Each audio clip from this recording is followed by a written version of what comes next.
ಸ್ನೇಹಿತರೆ, ಬೆಳಗಿನ ಶುಭೋದಯ. ನೋಡಿ, ನಮ್ಮ ಕ್ರಾಂತಿವೀರ ಸಂಗೊಳ್ಳಿ ರಾಯಣ್ಣ ರೈಲ್ವೆ ಸ್ಟೇಷನ್ನು ಬೆಳಗಿನ ಜಾವ 5 ಗಂಟೆಯಲ್ಲಿ ಯಾವ ಥರ ಇದೆ ಅಂತ ಎಲ್ಲ ಜನ ಎಳೆದು ಫುಲ್ಲು ರಸ್ ಆಗಿದೆ.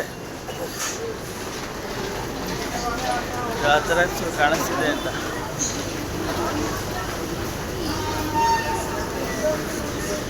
ಬೆಳಿಗ್ಗೆ, ಸಾಯಂಕಾಲ, ರಾತ್ರಿ ಇಲ್ಲಿ ಒಂದೇ ಥರ ಇದೆ. ಬನ್ನಿ, ಹಾಗೆಯೇ ಹೊರಗಡೆ ಎಲ್ಲ ಯಾವ ಥರ ಇರುತ್ತೆ ಅಂತ ನಿಮಗೆ ತೋರಿಸ್ತೀನಿ.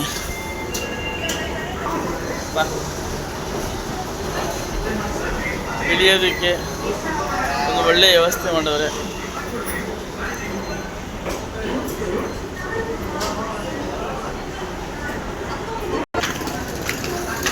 ನೋಡಿ ಸ್ನೇಹಿತರೆ, ಯಾವ ಥರ ಇದೆ ಅಂತ. ಹೋಟೆಲೆಲ್ಲ ಓಪನ್ ಇದೆ, ಕಾಫಿ ಟೀ ಎಲ್ಲ 24x7 ಅನಿಸುತ್ತೆ ಈ hotel, A to B. But ದುಡ್ಡು ಹಾಗೆ ಇರುತ್ತೆ ಈ ಥರ ಹೋಟ್ಲಿಗೆ ಹೋದರೆ.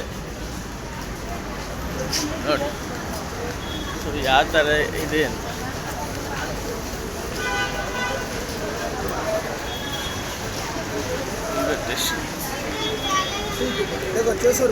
ಆಟೋದವರು ಕಾಯ್ತಾ ಇರ್ತಾರೆ, ಬನ್ನಿ ಬನ್ನಿ ಅಂತ.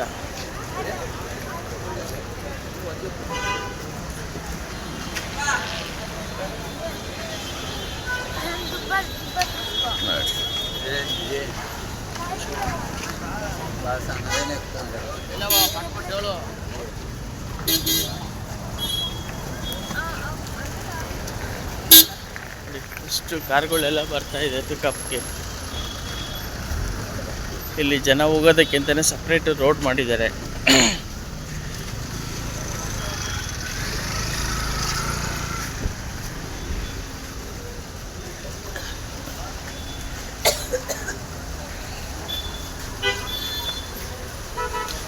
ನೋಡಿ, ನೈಟಸ್ಸು ಇಲ್ಲೇ ಅನ್ಕೊಂಡಿರ್ತಾರೆ ಟ್ರೈನ್ಗೋಸ್ಕರ ಕಾಯ್ದು.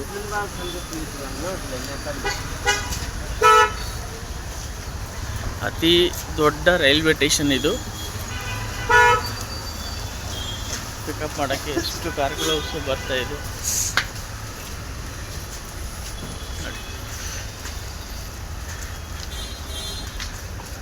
ನಾವು ರೈಲ್ವೆ ಸ್ಟೇಷನ್ನ ಇಳಿದು ಇಲ್ಲಿ ಗಾಡಿ ಪಾರ್ಕಿಂಗ್ ಮಾಡಿದೆ, ಅಲ್ಲಿವರೆಗೂ ವಾಕಿಂಗ್ ಹೋಗ್ತಾ ಇದ್ದೀವಿ.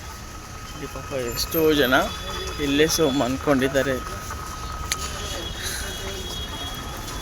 ಅಂದರೆ ಕೆಲವರು ಜೀವನ ಈ ಥರ ಯಂಗ್ಸ್ಟಾರಲ್ಲಿ ಇರಬೇಕಾದಾಗ ಒಳ್ಳೆ ಜೀವನ ಕಟ್ಕೊಳ್ಳಿಲ್ಲ ಅಂದರೆ ಜೀವನ ತುಂಬ ಕಷ್ಟ ಆಗುತ್ತೆ. ಒಂದು ಕಿವಿ ಮಾತು, ದುಡಿಬೇಕಾದಾಗ ಸ್ವಲ್ಪ ದುಡ್ಡನ್ನು ಸೇವಿಂಗ್ಸ್ ಮಾಡ್ಕೊಳ್ಳಿ, ನಿಮಗೆ ತುಂಬ ಒಳ್ಳೆಯದು. ಯಾಕಂದರೆ ಈಗೆಲ್ಲ ದುಡ್ಡಿದ್ರೆ ಯಾವಾಗ ಏನಾಗುತ್ತೆ ಅಂತ ಹೇಳೋದಕ್ಕಾಗಲ್ಲ. ದುಡಿಬೇಕಾದಾಗ ಸೇವಿಂಗ್ಸ್ ಮಾಡಿಕೊಂಡ್ರೆ ನೋಡಿ, ದೋಸೆ, ಬೆಳಿಗ್ಗೆ ಪಲಾವ್, ಬೆಳಿಗ್ಗೆನೆ ರೋಡ್ ದಾಟೋದಕ್ಕೆ 100 ಪಾಸನ್ನು ಮಾಡಿದ್ದಾರೆ. ಬನ್ನಿ 100 ಪಾಸ ಒಳಗಡೆ ಹೋಗೋಣ.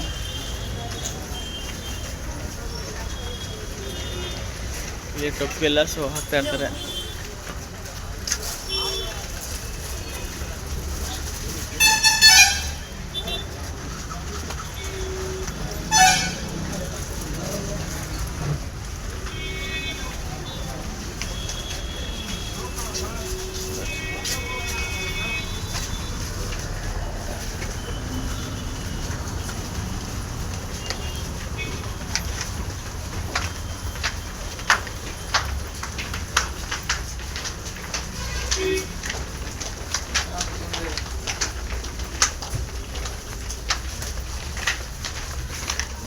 ವ್ಯಾಪಾರ ಮಾಡೋರು ಇಲ್ಲೇ ಮನೆಕೊಂಡಿದ್ದಾರೆ ನೋಡಿ. ಇಲ್ಲಿ 100 ಪಾಸ್ ಒಳಗಡೆ ಫುಲ್ಲು ಪ್ಯಾಂಟ್ಗಳು, ಶರ್ಟ್ಗಳು ಎಲ್ಲ ಸಿಗ್ತಾ ಹೋಗುತ್ತೆ. ಬಟ್ ಆದರೆ ನನ್ನ ಅನುಭವದಲ್ಲಿ ಇಲ್ಲಿ ಪರ್ಚೇಸ್ ಮಾಡೋಕ್ಕೆ ಹೋಗಬೇಡಿ. ಸೊ ಒಂದು ಟೈಮಲ್ಲಿ ಓಕೆ ನನಗೊಂದು ಅನುಭವ ಆಗಿತ್ತು. ಚಪ್ಪಲಿ ತೊಗೊಳಕ್ಕೆ ಅಂತ ಹೋಗಿದ್ದೆ. ಸುಮ್ಮನೆ ಕೇಳಿದೆ ಅಷ್ಟೇ. ಕೇಳಿದ್ಮೇಲೆ ಅವ್ನು ತೊಗೊಳ್ಳೇಬೇಕು, ತೊಗೊಳ್ಳಿಲ್ಲ ಅಂದರೆ ಹೊಡೆದೇ ಬಿಡ್ತಾರೆ. ಸೊ ಆ ಥರ ಒಂದು ಕೆಟ್ಟ ಅನುಭವ ಆಗಿತ್ತು.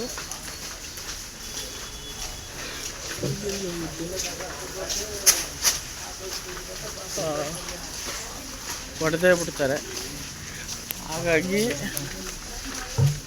ಕೇಳಿದ್ರೆ ಸಾಕು, ಕೇಳಿದ್ಮೇಲೆ ನೀವು ತೊಗೋಬೇಕು, ಆ ಥರ ಒಂದು ರೂಲ್ಸನ್ನು ಸೊ ಇವರೆಲ್ಲ ಮಾಡ್ತಾರೆ. ಹಾಗಾಗಿ ಆ ಅನುಭವದಿಂದ ಇದು ಯಾವತ್ತೂ ಸಹ ಇಲ್ಲಿ ಏನು ಪರ್ಚೇಸ್ ಮಾಡೋಕ್ಕೆ ಹೋಗಲಿಲ್ಲ. ಸೊ ನಿಮಗೂ ಭಾಳಷ್ಟು ಅನುಭವ ಆಗಿರುತ್ತೆ. ಆ ಥರ ಅನುಭವ ಆಗಿದ್ದರೆ ಶೇರ್ ಮಾಡಿ. ನೋಡಿ ಹೌದಾ, ನಾವು ಈಚೆಗಡೆ ಬಂದ್ವಿ.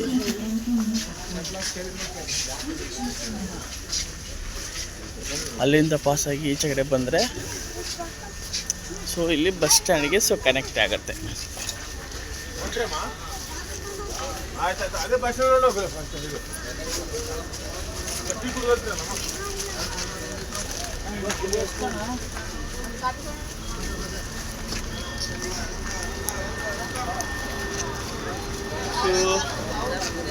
ನಾವೀಗ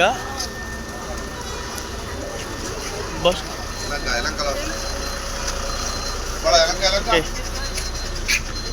ಡೈರೆಕ್ಟ್ ನಾವು ಬಸ್ ಸ್ಟ್ಯಾಂಡ್ ಒಳಗೆ ಸೊ ಬಂದುಬಿಟ್ವಿ. ನೋಡಿ ಇದು ನಮ್ಮ bus stand, BMCT bus stand. ಆ ಕಡೆ KSRTC ಬಸ್ ಸ್ಟ್ಯಾಂಡು ನೋಡಿ. ಸೊ ನೈಟೆಲ್ಲ ಹೇಗಿರುತ್ತೆ ನಮ್ಮ ಮೆಜೆಸ್ಟಿಕ್ ಅಂತ. ಬಾ ಕರ್ಕೊಂಡಿದ್ದೀನಿ.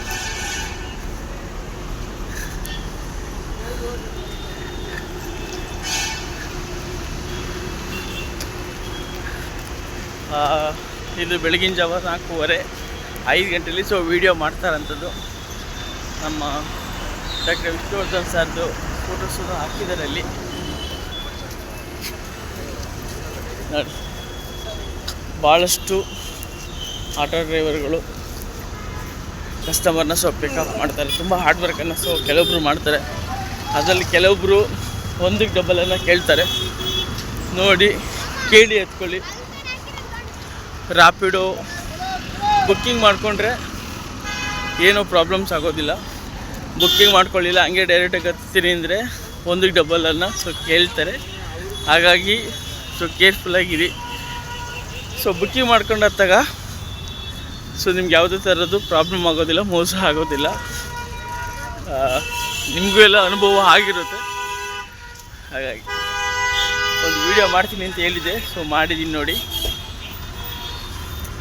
ನೋಡಿ ಶೌಚಾಲಯ ಇದೆ, ಹೆಣ್ಮಕ್ಳಿಗೆ ಹೆಣ್ಮಕ್ಳಿಗೆ ಸಪ್ರೇಟು ನೋಡಿ.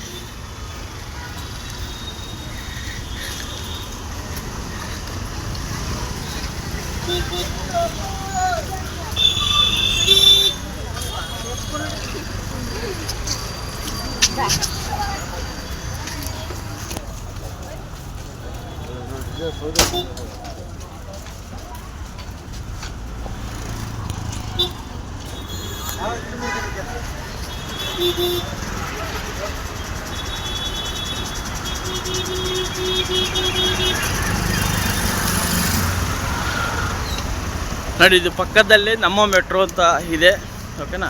ಎಲ್ಲದೂ ಸುದ್ದ ಅಟ್ಯಾಚ್ಮೆಂಟ್ ಆಗಿದೆ. Railway station, bus stand, BMTC, KSRTC, private ಬಸ್ಗಳು, ಸೊ ಎಲ್ಲದಕ್ಕೂ ಸುದ್ದ ಇಲ್ಲಿ ಅಟ್ಯಾಚ್ಮೆಂಟ್ ಆಗಿದೆ. ಎಲ್ಲ ಕಡೆಯಿಂದನೂ ಇಲ್ಲಿ ಸೊ ನಿಮಗೆ ಕನೆಕ್ಟ್ ಆಗುತ್ತೆ.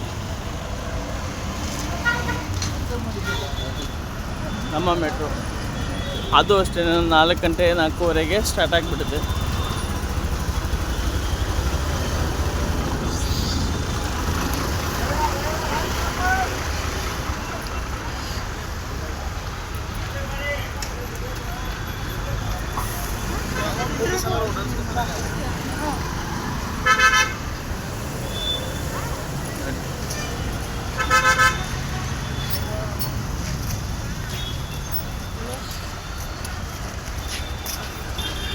ಅಂದರೆ ಸೊ ನೈಟಲ್ಲಿ ಯಾವ ಥರ ಇರುತ್ತೆ ಅನ್ನೋದು ಒಂದು ದೃಶ್ಯಾವಳಿ ತೋರಿಸೋದಕ್ಕೋಸ್ಕರ ಈ ಒಂದು ಸೊ ವೀಡಿಯೋನ ಮಾಡ್ತಾಯಿದ್ದೀನಿ. ಭಾಳಷ್ಟು ಜನ ಹಾರ್ಡ್ ವರ್ಕ್ ಮಾಡೋರು, ಕೆಲಸ ಮಾಡೋರು ಸ್ಟ್ರಗಲ್ ಬೀಳ್ತಾ ಇರ್ತಾರೆ. ಓಕೆನಾ? ಅಂದರೆ ನೀವು ಶ್ರಮ ಪಟ್ಟರೆ ಮಾತ್ರ ಪ್ರತಿಫಲ ಸಿಗುತ್ತೆ. ಶ್ರಮ ಪಡದೇ ಇದ್ದರೆ ಯಾವ ಪ್ರತಿಫಲನೂ ಸಿಗೋದಿಲ್ಲ. ಹಾಗಾಗಿ ನಿಮ್ಮ ಜೀವನದಲ್ಲಿ ಪ್ರತಿಯೊಬ್ಬರು ಮೆಟ್ರೋ ಎಲ್ಲರ ಕ್ಯೂ ಅಲ್ಲಿ ಹೋಗ್ತಾ ಇದ್ದಾರೆ. ಹಾಗಾಗಿ ಶ್ರಮ ಪಡಿ. ಓಕೆ, ಶ್ರಮಕ್ಕೆ ತಕ್ಕ ಪ್ರತಿಫಲ ಸಿಕ್ಕೇ ಸಿಗುತ್ತೆ ಅಂತ ಹೇಳ್ತಾ ನನ್ನ ಮಾತನ್ನು ಮುಗಿಸ್ತಾ ಇದ್ದೀನಿ. ನೈಟಲ್ಲಿ ಹೇಗಿರುತ್ತೆ ನಮ್ಮ ಮೆಜೆಸ್ಟಿಕ್ ಅಂತ ತೋರಿಸುವಂಥ ಒಂದು ಸಣ್ಣ ಪ್ರಯತ್ನ ಮಾಡಿದ್ದೀನಿ. ಎಲ್ಲರಿಗೂ ಆಲ್ ದ ಬೆಸ್ಟ್. ಸಬ್ಸ್ಕ್ರೈಬ್ ಮಾಡ್ಕೊಳ್ಳಿ, ಸಪೋರ್ಟ್ ಮಾಡಿ. ಇನ್ನೊಂದು ಒಳ್ಳೊಳ್ಳೆ ವೀಡಿಯೋಸನ್ನು ಹಾಕ್ತಾಯಿರ್ತೀನಿ ಅಂತ ಹೇಳ್ತಾ ನನ್ನ ಮಾತನ್ನು ಮುಗಿಸ್ತಾ ಇದ್ದೀನಿ. ಜೈ ಹಿಂದ್, ಜೈ ಕರ್ನಾಟಕ ಮಾತೆ. ಎಲ್ಲರಿಗೂ ಒಳ್ಳೆಯದಾಗಿ. Thank you so much.